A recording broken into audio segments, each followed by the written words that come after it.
Good afternoon. My name is Ethan Felten, and I want to thank you for reviewing my speech one more time.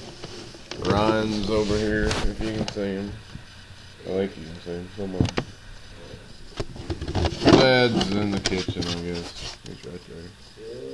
Still working like a slave, thanks. Alright, let's get started. Over the past 50 years or so, the use of soil testing has become a widely accepted thing around the ag business world, basically to save everybody some money, which the ag businesses like co-ops and elevators, they think it's a good idea, but they know they can either sell you more of a product or sell you less, so it could be good or bad for them.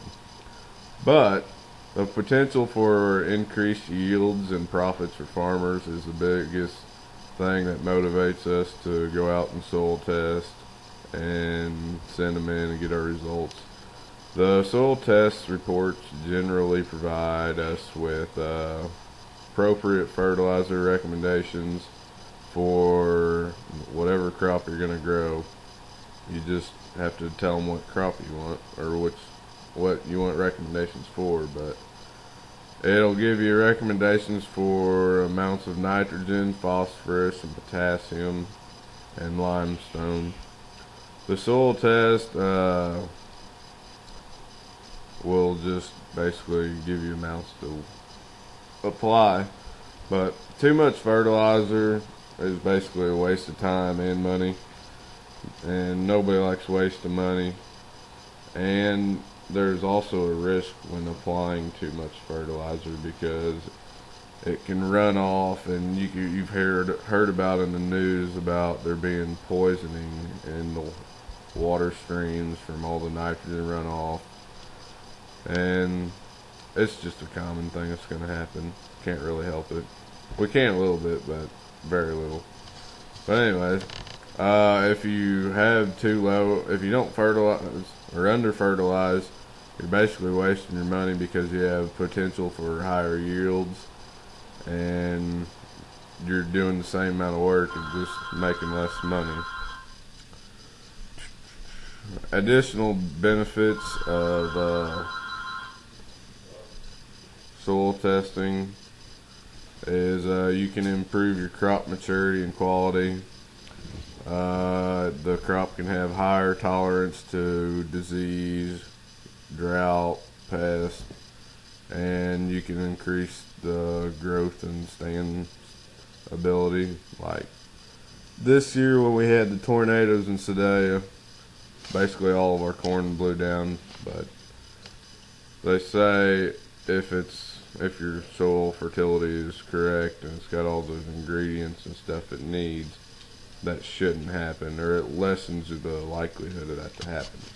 But anyways, it happened anyways. It was a bad deal. Limestone applications are particularly important for the soil's pH levels. Your corn needs a slightly more acidic soil pH level than beans, but with your soil test you're able to determine your pH level and figure out how much lime you need to lower your pH. And because normally you don't ever have to raise your pH, you always need to lower it because it becomes more acidic over time. Another way to, instead of soil testing your ground, you could actually take a plant tissue test. The only bad thing about a plant tissue test is that it is done, you got to plant your crop, grow your crop, and then you pull your plant tissue test. Well, that's good and all, but that's didn't do you any good for that year's crop. So you got to wait a whole nother year to grow your next crop where you actually applied the amount of fertilizer or lime or whatever you needed. But it's a soil test you can go ahead and take in the spring or the fall, and before you plant your next crop, and you'll be good to go. There's basically millions of dollars spent on fertilizer every year in lawn, and the cost of a simple soil test is relatively nothing compared to the high cost of fertilizer. So overall, you want to save money and time, and a soil test is the way to do it, because you don't have to waste all your money when you're over fertilizing or under fertilizing. You may think you're saving money, which you're really just hurting yourself, because your crops won't be near as good. Do we have any questions? Yeah, I got one. Ryan's got one over here. So, how often would you recommend to take a soil test? alright, the question was, how often would you recommend soil testing? Basically all the studies you read, they say anywhere from 2 to 3 years. They say you could take them every year, but that's really not time.